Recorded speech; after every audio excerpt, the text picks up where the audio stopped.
Every single morning, millions of people over 60 wake up and do something within the first hour that quietly sabotages their brain for the entire rest of the day. They have no idea they are doing it. They have been doing it for years, maybe decades, and not a single person has ever told them to stop. It is not something obviously harmful. It is not something reckless or unusual. In fact, it is something that most people consider perfectly normal, maybe even healthy. It is so deeply embedded in the morning routine of nearly every person I talk to that when I tell them this is the one thing I would change if I could change only one thing about their morning, they look at me like I have lost my mind. They say, "Really? That is what is making my brain feel this way." The answer is yes. That one thing, done first thing in the morning, sets off a chain of events inside your body that affects your gut, your energy, your focus, and your memory for the next 12 to 14 hours. By the afternoon, when the fog rolls in and you cannot concentrate, when you forget what you were about to say, when your mind feels like it is running on fumes, the damage was already done hours ago, at your kitchen table, before you even left the house. I am going to tell you exactly what this morning habit is. I am going to walk you through what it does to your gut and your brain step by step, and I am going to share a simple replacement that people over 60 tell me changed the entire way their days feel. Do not leave this video before you hear the full picture, because what you learn in the next few minutes could completely transform your mornings and every hour that follows. Let me paint the picture first, because I want you to see how perfectly this disguises itself as a normal, harmless part of the day. You wake up. Your body has been fasting all night, 7 or 8 hours without any food. Your gut is in a delicate state. Your blood sugar is low. Your brain is waiting for its first signal of the day, the first delivery of fuel and information that will determine how well it performs for the hours ahead. This is the most sensitive moment of your entire day from a gut health perspective. What you put into your body right now matters more than what you eat at any other time, because your gut is wide open, ready to absorb, ready to respond, and whatever arrives first sets the tone for everything that follows. People over 60 share with me all the time that they thought breakfast did not matter that much. They thought food was food, especially in the morning when you are just trying to get going. That belief is one of the most damaging misunderstandings I encounter, and I encounter it every single week. So, what is this morning habit that I am talking about? What is this thing that so many people do without a second thought that sends their brain into a fog that lasts all day? It is eating a breakfast built entirely on refined carbohydrates and sugar. I am talking about starting your day with a bowl of sweetened cereal, a piece of white toast with jam, a muffin from a box, a glass of orange juice from a carton, pancakes or waffles drowned in syrup, a pastry grabbed on the way out the door, a granola bar that looks healthy on the package but is essentially a candy bar in disguise.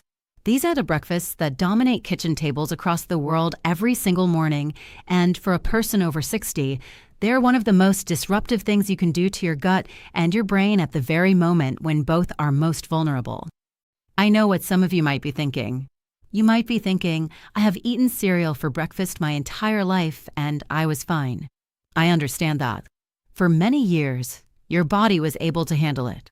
Your gut was more resilient, your organism community was more diverse, your protective barriers were stronger, and your body could absorb the hit and bounce back relatively quickly. After 60, that changes. The margin for error gets smaller. The systems that used to compensate for a rough start to the day are not as robust as they once were. What your body could brush off at 40 now leaves a mark that lingers until bedtime. That is not a flaw. That is not weakness. It is simply the reality of a body that has been working hard for 6 decades and deserves to be treated with a little more care than it used to need. Now let me take you inside your body and show you exactly what happens when that sugary, starchy breakfast hits your gut first thing in the morning, because once you see this chain of events, you will never look at your breakfast table the same way. Remember, your gut has been rusting all night. The community of organisms inside it has been in recovery mode, repairing, rebuilding, restoring balance. The protective lining of your gut has been healing. Everything is in a calm, receptive state, ready for the first input of the day. When that first input is a flood of refined sugar and processed starch, it is like setting off an alarm in a quiet room. Everything jolts awake in the worst possible way. The sugar rushes in and immediately feeds the organisms you do not want to encourage, the ones that produce inflammatory byproducts instead of the helpful chemical messengers your brain needs.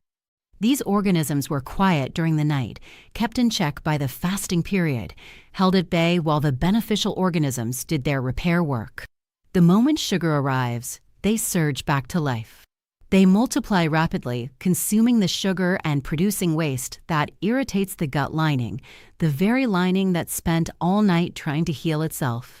In one meal, a significant portion of that overnight repair work is undone. The tiny gaps in the barrier that were closing start to reopen. Harmful particles begin leaking through into the bloodstream again. Your body detects these particles and launches its inflammatory response, and that inflammation begins its silent journey toward your brain before you have even finished your morning coffee. I want to stop here because I think this is one of those moments that deserves some space. If you are sitting there right now thinking about what you ate this morning, thinking about the cereal or the toast or the juice, and a part of you is starting to connect this to the way you have been feeling by mid-morning or early afternoon, I want to hear from you. Leave a comment below. You can simply write, "I start every day with sugar and I never connected it to my fog." That is all. Those few words might seem small to you, but to someone else watching this video who has been struggling with the same pattern and feeling completely alone, your comment could be a lifeline. It could be the moment they realize they are not crazy, they are not just getting old, and there is something specific they can actually change. Please take a moment and share. This community is built on people helping each other see what they could not see alone. Here is where the damage compounds throughout the day, and this is the part that I find most important for people over 60 to understand. That initial sugar spike from your breakfast does not just affect your gut. It sends your blood sugar soaring within minutes, and your body has to scramble to bring it back down. It releases a flood of hormones to push that sugar out of your blood and into your cells, and it almost always overcorrects. Your blood sugar does not just come back to normal. It crashes below normal. That crash happens roughly 2 to 3 hours after you ate, which is why so many people over 60 tell me that by mid-morning, they feel exhausted, unfocused, and desperately craving something sweet again. So they reach for another snack, another hit of sugar, another refined carbohydrate, and the whole cycle starts over. Spike, crash, crave, eat. Spike, crash, crave, eat. All day long, your blood sugar is on a roller coaster, and every single peak and valley sends shockwaves through your gut. Each spike feeds the wrong organisms again. Each spike damages the gut lining a little more. Each spike generates another wave of inflammation. By the afternoon, when you sit down and cannot focus, when you forget what someone just told you, when your brain feels like it is wading through thick mud, that is not one moment of failure. That is the accumulated damage of an entire day that started with the wrong breakfast. Many of my patients describe this pattern with such precision that it breaks my heart because they lived it for years without understanding why. They tell me they thought they were just afternoon people, that they were naturally slow after lunch, that their brain simply did not work well in the second half of the day. They accepted it as a personality trait when it was actually a metabolic pattern triggered by what they ate at 7 in the morning. This is something I see all the time, and every time someone finally understands the connection, the relief on their face is something I never get tired of seeing. Now I want to give this solution the attention and detail it deserves, because understanding the problem is only half the picture. What matters is what you do about it, and the good news is that the change is not complicated, not expensive, and not painful. The one adjustment I want you to consider is this. Replace your refined carbohydrate breakfast with a morning meal that includes protein and healthy fat and very little sugar or processed starch. That is the whole change. Same time, same kitchen table, same morning routine. Just different food on the plate. Let me explain what happens inside your body when you make this switch, because the contrast with what I described earlier is striking.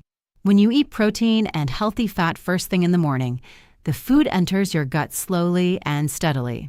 There is no sugar rush. There is no alarm going off in a quiet room. Instead, it is like a calm, organized delivery arriving at the front door. Your gut processes it gradually, pulling nutrients out at a measured pace, keeping your blood sugar stable and even. The organisms that thrive on sugar get nothing to feed on. They stay quiet. The beneficial organisms, the ones that produce the chemical messengers your brain needs, actually receive support from protein and fiber. They continue the good work they were doing during the night. The protective lining of your gut, instead of being attacked by a sugar surge, gets to continue its healing process through the morning. The tiny gaps keep closing. The barrier keeps strengthening. Fewer inflammatory particles leak through. Less inflammation reaches the brain. By mid-morning, instead of crashing into exhaustion and craving something sweet, your energy holds steady. Your mind stays clear. Your focus remains intact. The roller coaster never starts because you never gave it the fuel to begin. So, what does this breakfast actually look like? It is simpler than you might think. 2 eggs cooked however you enjoy them. That is a complete, brain-supporting, gut-friendly breakfast all by itself. If you want more substance, add half of a sliced avocado alongside those eggs. The healthy fat in the avocado slows digestion even further and keeps you satisfied for hours. If you enjoy yogurt, choose plain yogurt with no added sugar and top it with a handful of nuts, like walnuts or almonds, instead of granola or honey. If you like something warm, try a small bowl of oats, the real kind, not the instant-flavored packets loaded with sugar, cooked with water and topped with a spoonful of nut butter. These are not exotic foods. These are not expensive foods. These are things you can find in any grocery store, things you probably already have in your kitchen. The difference is not in the cost or the complexity. The difference is in what these foods do inside your gut compared to what that bowl of sweetened cereal or that piece of white toast with jam was doing. Many seniors tell me that the first week of making this change felt a little strange, mostly because the habit of reaching for cereal or toast was so deeply ingrained. Some of them miss the sweetness at first. That is completely normal and completely temporary. By the second week, most of them told me they stopped missing it entirely because the way they felt by mid-morning was so dramatically different that going back to the old breakfast became unthinkable. They described waking up and actually feeling clear within the first hour instead of waiting until noon for their brain to fully come online. They described going through the entire afternoon without that heavy, sinking fog that used to hit them like clockwork. They described having conversations and being fully present, not scrambling for words, not losing their train of thought, not drifting away while someone was talking to them. One person told me that their spouse asked what happened to them because they seemed like a different person after lunch, more engaged, more alert, more like the person they used to be. Another person told me that they had not read a book in the afternoon in years because they could never focus, and after 2 weeks of changing their breakfast, they sat down after lunch and read for an hour straight without losing concentration once. These are not miracles. These are not exaggerations. These are the natural result of giving your gut the right start to the day and allowing your brain to receive clean, steady, uninterrupted support from morning to night. I want to be honest with you, as I always am. This one change will not solve every problem. If you are dealing with other health concerns, if there are other factors affecting your cognition, those need attention too. What I am telling you is that for a remarkable number of people over 60, this single adjustment to their morning meal turned out to be the most impactful thing they did for their mental clarity all day. It did not cost them anything. It did not require a doctor's visit or a prescription. It just required the willingness to try something different for 2 weeks and see what happened. That is all I am asking of you. If this is landing with you, if you feel like this video has given you something you can actually use starting tomorrow morning, I would love for you to subscribe to this channel. Every week, we dig deeper into the connection between your gut and your brain after 60, exploring the habits, the foods, and the daily choices that quietly shape how you feel from the moment you wake up to the moment you fall asleep. Everything here is explained in simple, honest language because you deserve to understand what is happening